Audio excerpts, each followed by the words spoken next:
Assalamualaikum warahmatullahi wabarakatuh. Halo teman-teman, di sini kami kelompok 3 dari kelas 21A2 akan mempresentasikan materi desain dan manajemen formulir isi rekam medis. Yang terhormat dosen pembimbing Ibu Novita Cahyaningrum SKM MKM yang disusun oleh kelompok 3 yang beranggotakan Anissa Putri Komalasari, Erika Septiariani, Oktaviana Dewi Milani, Faisal Lutfi dari program studi rekam medis Fakultas Ilmu Kesehatan Universitas Duta Bangsa Surakarta. Menurut Permenkes RI nomor 269/per/3/2008, data-data yang harus dimasukkan dalam medical record dibedakan untuk pasien yang diperiksa di unit rawat jalan, unit rawat inap, dan unit gawat darurat. Di dalam satu berkas rekam medis, terdapat beberapa formulir yang berisikan data-data pasien. Data-data tersebut dibagi menjadi dua, yaitu data administratif dan data klinis. Data administratif. Data administratif meliputi data demografi, keuangan atau finansial, dan data atau informasi lain yang berhubungan dengan pasien. Data administratif setidaknya mencakup beberapa hal, di antaranya 1. Nama lengkap, 2. Nomor rekam medis dan nomor identitasnya, 3. Alamat lengkap, 4. Jenis kelamin, 5. Tanggal lahir, 6. Status pernikahan, 7. Nama dan alamat keluarga terdekat yang sewaktu-waktu dapat dihubungi, 8. Tanggal dan waktu saat terdaftar di tempat penerimaan pasien rawat inap atau rawat jalan atau gawat darurat, 9. Nama dan identitas lain dari sarana pelayanan kesehatan, misalnya rumah sakit, umumnya tercantum pada atas formulir. Data demografi ini selain sebagai sumber informasi untuk menghubungi dan mengenali pasien, dapat juga digunakan sebagai basis data untuk kebutuhan statistik, riset, dan perencanaan manajemen. Selain data demografi, data administratif lainnya adalah data keuangan atau finansial. Data finansial umumnya berisi data nomor asuransi yang digunakan untuk pertanggungan pembiayaan pasien.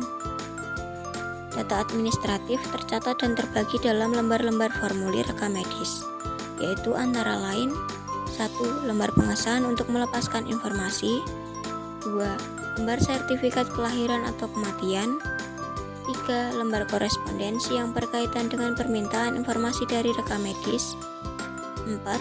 Lembar tanda identitas pasien berupa nomor rekam medis, tanda biometrik, dan sebagainya. 5. Lembar protokol klinis atau clinical protocols, jalur klinis atau clinical pathways, pedoman praktik dan pengetahuan lain atau clinical practice guidelines yang tidak melekat secara langsung dengan data pasien. Selanjutnya, data klinis. Data klinis dapat diartikan sebagai data yang diperoleh dari hasil pemeriksaan, pengobatan, perawatan, dan tindakan yang dilakukan oleh tenaga kesehatan dan penunjang medis terhadap pasien.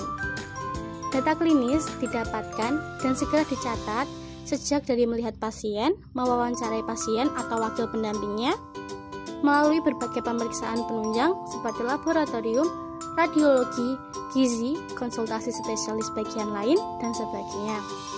Masing-masing data tersebut dicatat dalam lembar-lembar formulir yang telah disediakan. Yang pertama, formulir anamnesis berisi riwayat penyakit, operasi, atau trauma yang pernah diderita, riwayat dan kondisi penyakit yang sedang dikeluhkan saat ini, riwayat penyakit serupa atau terkait dalam keluarga. Yang kedua, formulir pemeriksaan fisik. Formulir pemeriksaan fisik berisi keadaan umum, tanda vital, tekanan darah, suhu, dan pernapasan, pemeriksaan terhadap organ atau sistem yang terkait langsung atau secara tidak langsung dengan kondisi saat ini. Pemeriksaan ini bisa meliputi dari kepala, leher, dada, perut, anggota gerak atas atau bawah, sistem rangka dan otot, sistem jantung dan aliran darah, sistem pernafasan, sistem pencernaan, sistem perkemihan, sistem kelamin, sistem syaraf, dan sistem kelenjar atau endokrin. Formulir konsultasi, formulir pemeriksaan laboratorium, dan formulir pemeriksaan radiologi. Selanjutnya, isi rekam medis pada unit rawat jalan, rawat inap, dan khusus gawat darurat. Isi rekam medis pada unit rawat jalan. A. Identitas pasien. B. Tanggal dan waktu. C. Hasil anamnesis. D. Hasil pemeriksaan fisik dan penunjang medis. E. Diagnosis. F. Rencana penata laksanaan. G. Pengobatan dan tindakan. H. Pelayanan lain yang telah diberikan kepada pasien. E. Untuk pasien kasus gigi dilengkapi dengan odontogram klinik. J. Persetujuan tindakan bila diperlukan. Isi rekam medis unit rawat inap meliputi 1. Identitas pasien, 2. Tanggal dan waktu, 3. Hasil anamnesis, 4. Hasil pemeriksaan fisik dan penunjang medik, 5. Diagnosis, 6. Rencana penata laksanaan, 7. Pengobatan atau tindakan, 8. Persetujuan tindakan bila diperlukan, 9. Catatan observasi klinis dan pengobatan, 10. Ringkasan pulang, 11. Nama dan tanda tangan dokter gigi atau tenaga kesehatan tertentu yang memberikan pelayanan kesehatan, 12. Pelayanan lain yang diberikan oleh tenaga kesehatan tertentu, 13. Untuk pasien kasus gigi dilengkapi dengan odontogram klinik. Berikutnya, isi rekam medis unit gawat darurat meliputi identitas pasien, kondisi saat pasien tiba di pelayanan kesehatan, identitas pasien, tanggal dan waktu, hasil anamnesis, hasil pemeriksaan fisik dan penunjang medik, diagnosis, pengobatan atau tindakan, ringkasan kondisi pasien saat meninggalkan pelayanan unit gawat darurat atau tindak lanjut, nama dan tanda tangan dokter gigi atau tenaga kesehatan tertentu yang memberikan pelayanan kesehatan, sarana transportasi yang akan digunakan bagi pasien yang akan dipindahkan ke sarana pelayanan kesehatan lain, yang terakhir pelayanan lain yang telah diberikan kepada pasien. Berikutnya adalah contoh kasus. Banyak sekali contoh kasus yang dapat dijadikan pembelajaran. Salah satunya yaitu ketidaklengkapan dokumen rekam medis rawat inap pada pasien diabetes mellitus di RSU Imelda Medan. Pada penelitian ini, peneliti menggunakan jenis penelitian dengan cara analisa deskriptif. Penelitian analisa deskriptif adalah suatu metode dalam meneliti suatu status kelompok manusia, suatu objek, suatu kondisi, suatu sistem pemikiran, suatu kelas peristiwa pada masa sekarang. Pada penelitian ini menggunakan sampel seluruh populasi dijadikan sampel penelitian yaitu 92 rekam medis. Melalui penelitian tersebut didapatkan hasil. Pada tabel 1, presentasi ketidaklengkapan pengisian identifikasi pasien pada formulir rekam medis rawat inap pasien diabetes mellitus di Rumah Sakit Imelda Medan bulan Mei tahun 2019.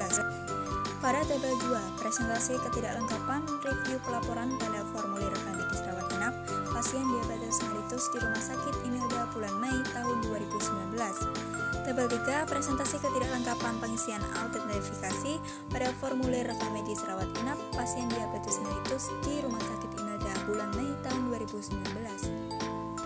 Selanjutnya yaitu pembahasan. Pembahasan dibagi menjadi 4 antara lain 1. Prosedur analisa ketidaklengkapan pengisian rekam medis rawat inap.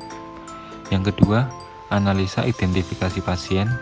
Yang ketiga, analisa laporan. Dan yang keempat, analisa autentifikasi. Jadi, dapat disimpulkan dalam penelitian tersebut bahwa untuk standar prosedur operasional analisa ketidaklengkapan rekam medis rawat inap sudah berjalan dengan baik. Akan tetapi, untuk analisa identifikasi pasien yang dianalisa hanya nomor rekam medis saja. Analisa identifikasi pasien 100% terisi lengkap. Analisa laporan ditemukan angka ketidaklengkapan catatan terintegrasi ditemukan 17,40%. Pengkajian awal 15,22%. Resum medis terdapat 9,79% dan informed consent 17,40%. Sedangkan untuk catatan anestesi dan laporan operasi diisi lengkap. Analisa autentifikasi masih ditemukan yang tidak lengkap. Untuk nama dokter sebanyak 21,74% dan tanda tangan dokter 8,70%. Yang terakhir adalah lampiran.